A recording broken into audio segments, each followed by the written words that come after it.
Bonjour à tous, j'espère que vous allez bien. Me voici de retour sur le blog pour une nouvelle vidéo. Alors, il s'agit de ma vidéo du milieu de mois, qui n'est donc ni un update ni un bilan. J'ai décidé de vous en faire une par mois, donc ce sera soit un tag, soit une vidéo blabla, soit un concours. Enfin, je sais pas trop encore exactement comment ça va se passer. Mais voici la vidéo. Alors, je voulais vous la faire depuis un petit moment. En fait, j'ai eu l'idée, je sais même plus trop comment. Je voulais vous parler un petit peu de comment je suis arrivée au MM et surtout comment commencer, par lequel commencer et quels sont les incontournables. Donc c'est un petit peu ce qu'on va aborder dans cette vidéo. Donc voilà, pourquoi le MM et par quoi commencer.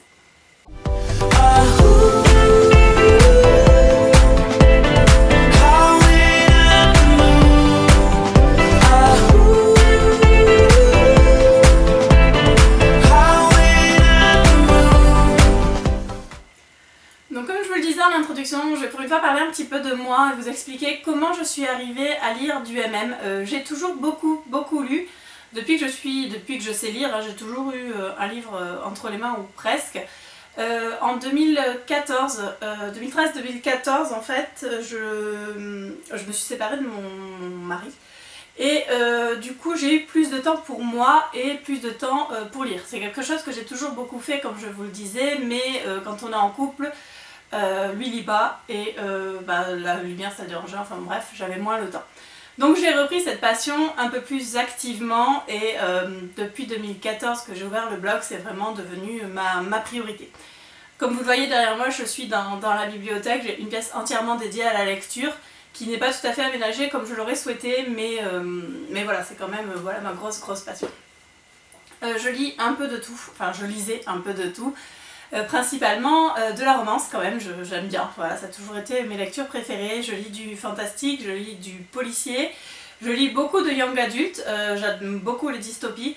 Voilà, je regarde ma palle, il y a encore un peu beaucoup de tout, voilà, je suis assez éclectique dans mes lectures à part quelques exceptions près. Je ne voulais pas du tout entendre parler de MM pendant longtemps. Ça a commencé en fait avec les forums de RPG, je faisais du RPG en ligne et il y a eu une espèce de mode en fait où les filles jouaient des personnages homo, des garçons gays en général, et je voyais pas trop l'intérêt, je comprenais pas trop pourquoi. Ça a commencé aussi avec les fanfictions où on avait, à l'époque je regardais beaucoup Supernatural et des grosses fanfictions sur Dean et Sam qui sont quand même frères dans la série, donc je trouvais ça un peu malsain. Il y a eu des fanfictions sur Drago et sur Harry, de Harry Potter. Voilà, il y en a eu pas mal et c'était ces principales-là dont j'entendais parler et je ne comprenais pas l'engouement, la mode pour ce genre de lecture. Je me rappelle même avoir envoyé un message à un de mes amis de fac qui est gay et lui avoir dit mais c'est quoi ça, comment ça se fait, machin, et il m'avait répondu bah écoute, moi je lis pas ce genre de roman donc je peux pas te répondre. Voilà, maintenant ça a bien changé. Bref. J'ai commencé à lire, histoire de pas être idiote, j'ai quand même lu un roman MM, sans savoir que ça s'appelait comme ça à l'époque, bien secrètement. J'ai lu ça dans ma liseuse, j'en ai juste parlé à une copine en lui disant bah écoute j'ai lu, c'était pas mal mais bon voilà sans plus quoi. Et j'en ai pas parlé à grand monde mais je voulais voir ce que ça donnait histoire de mourir moins bête. Est sorti Le Prince Captif, je me rappelle du premier salon du livre, donc je vous dis ça en plus parce que le salon du livre c'est le week-end prochain, donc le premier salon du livre auquel j'ai assisté avec Gwenlan, Milady préparait la sortie du Prince Captif. Il y avait une cage en fait où il fallait le délivrer. Et je me rappelle être passée devant le stand avec Aurélie, elle leur a dit mais c'est quoi ça? Et elle m'a dit mais c'est du MM, et j'étais là ah c'est nul, ah jamais je lirais ça, ah franchement c'est pourri. J'ai une vidéo que je n'arrive plus à retrouver où je disais carrément que je voulais pas entendre parler de MM, que ça m'intéressait pas du tout. Puis j'ai lu The Mortal Instrument et je suis complètement tombée sous le charme de Magnus et Alec qui était mon couple préféré de cette série. J'ai bien aimé parce que ce n'était pas un personnage, un couple principal, c'était pas le couple principal, c'était des personnages secondaires. On les avait quand même tout au long de la série mais par petites touches et j'ai beaucoup aimé ces deux personnages là. Donc c'est comme ça que j'ai commencé en fait à changer d'avis sur le MM en me disant ben finalement ça passe bien quand c'est bien écrit, ils étaient vraiment attachants. Il n'y a pas de scène de sexe du tout dans The Mortal Instrument, donc du coup ça passait très bien. Et voilà, et j'ai commencé à faire chier tout le monde avec Alec et Magnus, et à ce jour je suis encore fan de Alec et Magnus, voilà, c'est un couple que j'aime beaucoup. Et j'ai commencé, voilà, donc ça c'était au mois de juin, fin mai début juin 2015. Puis le temps est passé, et on a vu que Milady allait sortir, alors du coup à l'époque c'était, hop, celui-ci. Après l'effort, et je vous dis n'importe quoi parce que c'est pas du tout comme ça que ça a commencé. Si, après l'effort allait sortir chez Milady, donc de Madeleine Urban et Abigail Roux, et le résumé me tentait bien, sauf que celui-ci est sorti, je crois, en septembre. Je crois que c'est septembre 2015. Donc du coup voilà, Gwenlan et Charlotte, donc Gwenlan de La Malle au Livre et Charlotte des Voyages littéraires, sont venus passer une semaine de vacances chez moi. Et on a décidé, histoire de mourir moins bête, de lire un MM toutes les trois en lecture commune pour voir un petit peu ce que ça donnait, vu que celui-ci qui nous tentait n'était pas encore sorti. Et je le range. Le livre que nous avons décidé de lire, alors bien entendu je n'ai pas la bonne version, mais il s'agit donc à la base de The Hidden Face de Amélie et Marie Rage, ressorti depuis chez Milady. Ça saute. Sous le titre Hors-jeu. Alors Hors-jeu venait de sortir chez Emma quand on a décidé de lire The Hidden Face, mais on a lu The Hidden Face. Je sais pas pourquoi, on devait avoir cette version là en numérique. On a commencé à le lire, on n'a pas pu le lâcher, toutes les trois. On l'a dévoré, on avait divisé en 3 et en fait on n'a pas arrêté. On n'a pas arrêté un moment, on l'a lu en quelques jours et on a complètement craqué pour ce roman. Je vous en reparlerai un petit peu plus tard. Voilà, ça a été mon premier MM à proprement parler. Dans la foulée, ça c'était fin juillet et fin août, j'ai commencé, en fait Charlotte m'a parlé de... Donc on attendait toujours après l'effort. Et Charlotte m'a dit mais attends, il y a d'autres romans qui ont été écrits par ces auteurs, apparemment ils sont vachement bien. Et elle m'a donné les 4 premiers tomes de Taï Zane, dont je vous reparlerai aussi. Donc voilà, juste après avoir lu Hors-jeu, j'ai dévoré les 9 tomes de Taï Zane. Et ça a été fini pour moi. En 2015, je lisais encore autre chose que du MM. En 2016 aussi. C'est quasiment plus le cas. Je ne lis quasiment plus que du MM. Pourquoi? Tout simplement parce que j'aime toujours autant la romance. Ce qui m'énerve dans la romance, ce sont les filles. Je trouve que les filles sont pénibles, sont clichés, sont chiantes, sont nunuches, sont agaçantes. Enfin, tout ce qu'on peut reprocher aux filles dans la romance, même dans la romance contemporaine. Pratiquement que dans la romance contemporaine. Alors j'ai dévoré des new adultes, j'en ai plein là, enfin j'ai vraiment adoré, je renie pas, c'était un genre que j'aimais beaucoup. Les filles m'ont souvent énervée, pardon, je l'ai souvent dit dans mes chroniques. Voilà, ça n'a pas fait exception à la règle. Quand j'ai découvert le MM, il faut dire que j'ai commencé aussi avec Hors-jeu et Taï Zane. C'est difficile de... c'est difficile de ne pas aimer quand on commence par ces romans-là. Voilà, je suis tombée complètement amoureuse et je préfère largement les relations entre deux mecs. Parce qu'il n'y a pas ce côté chiant que peuvent avoir les filles. Et au-delà de ça, c'est carrément torride. C'est très torride. Une scène entre deux mecs, c'est juste super beau. Peut-être parce que, contrairement à une scène entre un mec et une fille, je n'ai pas de notion de ça c'est pas possible. La fille qui a 4 orgasmes dans la foulée, qui mouille sa culotte à peine le mec est à l'autre bout de la pièce, voilà. Il y a plein d'incohérences en fait dans la romance MF, qui aura sûrement... Il y a peut-être aussi dans la romance MM, mais comme c'est pas ma sexualité, ben je le vois moins, ça passe beaucoup mieux. Voilà pour comment je suis arrivée au MM et pourquoi je lis du MM. Et maintenant je vais donc vous parler de par quel MM. Alors par quel MM commencer, je vous ai déjà dit par lequel j'avais commencé moi. J'ai fait un petit sondage sur la page des passionnés de littérature MM pour voir un petit peu ce que les gens me conseillaient et pour voir surtout s'il y avait des livres qui revenaient. Pas du tout. Pas du tout, c'était d'ailleurs très drôle parce que j'ai une liste énorme de livres par lesquels commencer. J'ai quand même 3 auteurs qui ressortent dans les par qui commencer plutôt que par quoi commencer. Moi, comme je vous l'ai dit, j'ai commencé par Hors-jeu. C'est un des romans que je conseille pour les gens qui veulent commencer du MM. Il est très bien écrit. L'histoire est vraiment très belle, la relation entre Wade et Nikki est juste magnifique. Et les scènes intimes sont assez soft. C'est pas... non, ça va, il y a du cul. Ils sont chauds. Mais ça reste, voilà, c'est pas du BDSM, c'est pas du porno, c'est pas de la romance érotique, c'est juste très bien. D'autant plus qu'il y a le milieu du football et tout ce qui est lié à ça, au secret, qui fait que c'est vraiment un roman à lire si vous ne l'avez pas déjà lu. Dans le classement, quand j'ai demandé l'auteur qui revient le plus, c'est Lily Haim et L'effet papillon, qui est d'ailleurs le deuxième roman que je conseille. Alors il faut savoir que jusqu'à il n'y a pas longtemps, jusqu'en septembre en fait, je n'avais pas hors-jeu en poche, je l'ai en grand format, je l'ai prêté à une de mes collègues de boulot, ça va faire 1 an qu'elle l'a, j'attends toujours qu'elle me le rende. Du coup je me retrouvais sans bouquin à conseiller pour les gens qui voulaient commencer du MM. Du coup j'ai passé cette série à 2 de mes collègues qui n'en lisaient pas du tout et qui ont beaucoup aimé. Lily Haim, c'est magnifique, voilà, j'aime beaucoup sa plume, vous le savez déjà, j'aime beaucoup ce qu'elle écrit, c'est très beau, c'est très doux. L'effet papillon, c'est une romance entre 2 ados, du coup c'est soft. C'est soft dans les scènes d'amour. C'est pas cru, ils font l'amour, il y a des descriptions.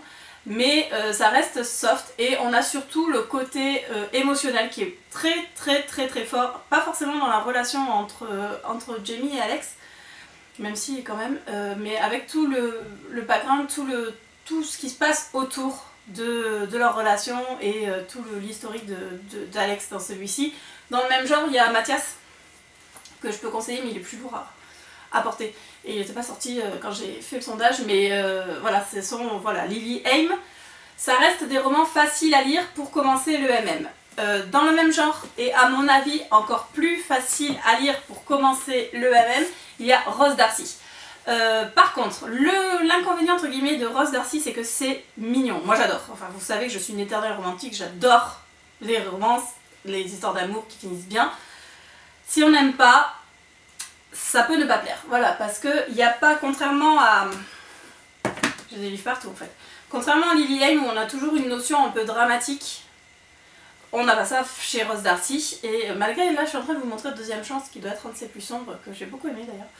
Mais on est sur quelque chose de beaucoup plus léger en règle générale, sur des romances beaucoup plus mignonnes, guimauve, doudou. Donc c'est facile effectivement de commencer avec Rose, par contre ça peut bloquer pour les gens qui n'aiment pas les romances mignonnes, parce qu'il y a des romances pas mignonnes aussi en MF, donc méfiance, j'ai envie de dire. Un autre auteur avec lequel il est facile à mon avis de commencer, il s'agit de TJ Klune et je vous montre le tome 1 de L'ours, la loutre et le moustique qui est un roman génial. C'est le premier tome d'une trilogie. C'est très facile de commencer avec TJ et je pense que si on commence avec lui et avec ce roman là, on ne s'arrête pas parce que c'est génial. Voilà, il n'y a pas d'autre mot. L'histoire est douce, l'histoire est belle, la romance entre du coup Bert et Ottar est juste magnifique. Et le petit point en plus de ce roman, c'est que c'est méga drôle. C'est super drôle. Je m'attendais pas autant à rire en lisant ces romans-là, et je sais que quand j'ai pas le moral, d'ailleurs j'en ai un dans ma palle et je le garde bien précieusement, je lis un roman de TJ Klune, je vais être morte de rire et je vais passer un très bon moment. Donc c'est pour ça que je pense que c'est un auteur assez facile avec lequel commencer. Si je reprends un petit peu ce qui m'avait été donné, qu'est-ce que j'avais relevé pour commencer? Aristote et Dante découvrent les secrets de l'univers, qui pour moi, c'est un roman jeunesse, donc c'est assez facile. Je pense qu'en fonction des gens, je conseillerais plutôt des romans jeunesse, donc soit Aristote et Dante, soit Simon, que j'aime beaucoup, de Becky Albertalli. L'Or de Thémo aussi de Ophélie Penmarty, que j'ai là-bas derrière, qui est assez facile, ça reste un roman jeunesse, enfin young adulte aussi, hors jeu forcément.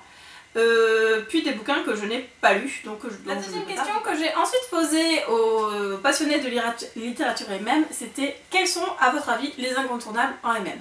Alors là aussi je m'attendais à avoir une liste comme ça et j'ai encore plus de suggestions que par lequel commencer. Il y a quand même 4 auteurs, séries qui sortent du lot et dont je vais vous parler, je vais même vous parler d'une 5e. Mais je vous listerai après rapidement quels sont tout ce qui m'a été donné. L'incontournable numéro 1, qui n'est pas mon numéro 1 à moi, mais qui reste quand même un incontournable, il s'agit de Thirds de Charlie Cochet. Je vous mettrai une photo là avec toutes les couvertures, il y en a 9 à ce jour. Voilà, les Thirds, ça reste une série que j'aime beaucoup, je vous en ai déjà parlé plein de fois. C'est des incontournables à mon sens, dans le sens où il faut avoir lu Thirds, c'est juste génial. C'est une très bonne série et voilà, qui mérite d'être lue si vous ne la connaissez pas. Je l'ai découvert un petit peu par hasard en début 2016, j'ai dévoré les romans et j'attends avec impatience la sortie du tome 9 pour le mois d'avril. Voilà, c'est une série que j'adore et qui pour moi fait partie des incontournables. Le numéro 2 sur le podium, qui est mon numéro 1 à moi, c'est bien entendu Taï Zane de Abigail Roux et Madeleine Urban, qui est ma série MM préférée. Je l'aime d'amour, je crois que je vous en ai déjà parlé plein de fois, je suis totale fangirl de Taï Zane. C'est à lire, c'est la série à lire à mon avis quand on lit du MM. Si vous ne l'avez pas lu, il faut la lire. Elle est magnifique, les personnages sont super attachants. Alors oui, j'étais un peu surprise quand j'ai commencé le tome 1 parce que Zane a une quarantaine d'années, parce que ça met du temps à la romance met du temps à se mettre en place. On a des personnages abîmés, on a un contexte policier, militaire, on a des complots, on a plein de choses. Mais on a une relation entre les deux personnages qui se développe au fil des 9 tomes et qui est juste magnifique. Elle est juste superbe. Aurore l'a lu il n'y a pas longtemps et elle m'a fait remarquer des détails que je ne vois plus tellement je la connais par cœur. Notamment le fait qu'ils sont très tactiles l'un envers l'autre dès le début. Et c'est vrai que ils ont une relation, Taï Zane, qui est juste magnifique. Donc qui fait que pour moi, au-delà, en plus la plume de l'auteur et des auteurs au départ, plus d'Abigail Roux au final, est juste magnifique. L'intrigue est géniale, au fil du temps plus ça va, plus c'est développé, on a des personnages secondaires qui sont super. À lire, voilà, pour moi c'est la série. Sur la troisième marche du podium, d'après les MMistes, on retrouve Lily Haim, dont je vous ai parlé et qui effectivement reste un incontournable, ou pas pour moi, parce que ça dépend du style. Là je vous parle d'incontournable en règle générale, c'est-à-dire les romans, les auteurs qui sont vraiment le plus lus, en France en tout cas, auprès des passionnés, enfin des amateurs de littérature MM. Je sais pour en avoir parlé avec notamment Tali qu'elle n'aime pas du tout, elle reconnaît que c'est bien écrit mais ce n'est pas son genre. Un peu comme je vous le disais par contre tout à l'heure pour Rose Darcy, Rose c'est très doux. Lily Haim, il y a la souffritude, je déteste ce mot mais je vois pas ce que je pourrais dire d'autre. On souffre mais ça reste quand même de la romance mignonne entre guillemets. Je sais pas trop comment expliquer mais je pense que les gens qui ont lu Lily Haim reconnaîtront que c'est un peu toujours la même chose, un peu toujours la même trame et je peux concevoir qu'on puisse ne pas apprécier. La quatrième série, en fait, sur la quatrième place du podium, on retrouve Les Loups de Riverdance, donc de H.V. Gabriel, publié chez Milady. Les Loups de Riverdance, c'est une série que j'aime beaucoup. J'ai détesté le tome 1, je ne vais pas dire le contraire, j'ai trouvé lourd. Le personnage de Lucas est tout simplement un baffé, il y a beaucoup de lourdeur. Par contre, j'ai beaucoup aimé le tome 2 et j'ai adoré le tome 3. Sur le groupe des MMistes où je suis, on parle souvent, il y a souvent des gens qui posent la question de savoir bah voilà j'ai aimé ça, qu'est-ce que je peux lire. Et ce qui me fait assez sourire c'est qu'en général les gens ne cherchent pas à connaître les goûts ou à suivre tout simplement les goûts des personnes et vont suggérer leurs romans préférés, leurs incontournables qui ne sont pas forcément en adéquation avec les goûts. Je pense que dans la littérature MM comme dans toute littérature il y a des genres, des sous-genres, il y a de tout. Ce n'est pas parce qu'on a aimé un roman MM qu'on va aimer tous les romans MM. Personnellement, je ne lis pas de littérature BDSM, je ne lisais pas en MF, je n'en lis toujours pas en MM. Je ne lis pas de romance érotique non plus, même si les Sloane Kennedy c'est un petit peu ça quand même, faut dire ce qui est, ça baisse beaucoup. Mais je me rends compte en fait que les genres que j'aimais en romance MF sont quasiment les mêmes que j'aime en romance MM. Il n'y a pas de new adulte en fait en MM. C'est plutôt du young adulte en général. Mais voilà, on reste quand même sur les thèmes qui me plaisent. C'est juste qu'il n'y a pas de filles, qu'il y a 2 garçons. Dans les incontournables, sur la page des MMistes, il y avait Le Prince Captif, qui effectivement pour moi est un incontournable. Il y avait TJ Klune, il y avait Mary Calms, il y avait Riley Hart, N.R. Walker, Hors-jeu qui revenait, Aristote et Dante forcément, Ellie Easton. Les chemins de l'acceptation de Kissy Burns qui est effectivement pour moi un incontournable parce que il est vraiment très bien. FV Estière, donc que j'aime beaucoup aussi, même si le style de FV est assez c'est assez doux aussi, enfin quoique ces personnages en chient, hein. Mais oui, ça reste une bonne auteure. La série Adrienne English qui est tout simplement superbe, même s'il y a un petit détail qui m'a un petit peu tracassé mais je vous en reparlerai plus tard. Kate Ford et Védéprine. Alors Védéprine j'en ai lu qu'un, donc voilà, ça ce sont les personnes qui sont revenues, sachant que ce sont voilà, c'est pas forcément mes auteurs préférés, mais c'est ce que pourrais-je vous dire de plus. Si vous avez des questions concernant le MM, n'hésitez pas à me les poser en barre d'infos, enfin en bas de la vidéo là, et, ou sur le blog ou sur Facebook, enfin voilà, je serai là pour vous répondre. Je ne peux pas dire que je suis une spécialiste du MM parce que ça ne fait que 1 an et demi que j'en lis. je ne lis quasiment que ça, donc forcément si je commence à devenir spécialiste, je lis en français et en anglais. Il y a beaucoup de romans que j'ai lus en anglais, d'auteurs anglais que je connais, qui commencent doucement mais sûrement à arriver en France, tant mieux. Je regarde là-haut parce que mes romans en VO sont là-haut, à part les Dream Spinners qui sont là. Je lis quelques mangas mais pas grand chose, ils sont là, donc je pourrais pas trop vous répondre là-dessus si vous avez des questions à ce sujet. Que vous dire d'autre que le MM c'est juste génial, qu'en général quand on commence on a du mal à s'arrêter, que je ne suis pas la seule et que ça me rassure un petit peu de voir que plusieurs personnes font comme moi, c'est-à-dire qu'on commence à lire du MM et que finalement on n'arrive plus à lire autre chose. Rassurez-vous, j'ai des copines qui lisent du MM et qui continuent à lire autre chose, hein, on y arrive. Ma maman qui lit beaucoup aussi en a lu quelques-uns, alors elle aime bien mais elle comprend pas pourquoi j'ai un tel engouement pour le MM, mais là elle est repartie avec le tome 1 du Prince Captif. Moi j'aime bien le fait qu'elle en lise. Je pense que ça n'a rien à voir avec une orientation sexuelle. Personnellement je suis hétéro. Voilà, je pense tout simplement que c'est juste des histoires qui sont bien écrites, qui sont bien racontées, des personnages qui sont forts et qui me font vibrer. Il y a certains MM que je n'ai pas aimés. Ça m'a rassurée aussi de savoir que voilà, ce n'était pas parce que c'était du MM que j'allais aimer. Il y en a quelques-uns que je n'ai pas aimé du tout. Il y en a que j'ai arrêté de lire. Comme je vous le disais, il y a toujours des... Je suis quand même assez critique dans mes lectures. Même si je suis relativement bon public, voilà, il y a quand même des styles que je n'aime pas, que ce soit un MM ou un MF.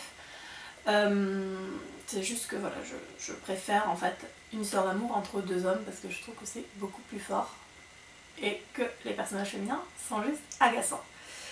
Voilà, je crois que j'ai fait le tour dans cette vidéo, que je vous ai dit tout ce que je voulais vous dire. J'espère que vous l'aurez trouvée intéressante, que vous aurez appris des choses ou pas.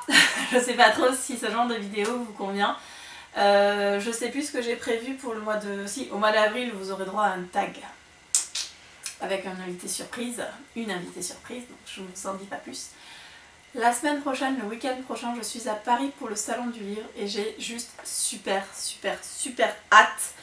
Le samedi soir, pardon, je travaille vendredi, je pars samedi matin.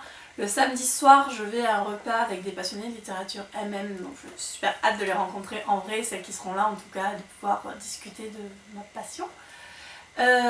J'ai méga hâte de voir les auteurs de chez DSP qui sont présents, les auteurs américaines qui seront présentes. Je pense que je vais passer ma vie sur le stand de DSP. J'ai un programme assez... pas trop chargé finalement, je pense que j'arriverai à voir tout le monde et je suis assez contente. Voilà, j'ai juste hâte à ce salon auquel je n'avais pas forcément envie d'aller au début parce que comme je lis que du MM, je voyais pas trop l'intérêt et au final il y a toutes les maisons d'édition MM qui seront présentes. Et il y a quand même pas mal d'auteurs en dédicace, donc je suis vraiment contente et j'ai hâte d'être à ce salon. Je crois que c'est tout, j'ai fait le tour. Je vous souhaite à tous et à toutes une très bonne journée et je vous dis à bientôt pour une nouvelle vidéo. Salut!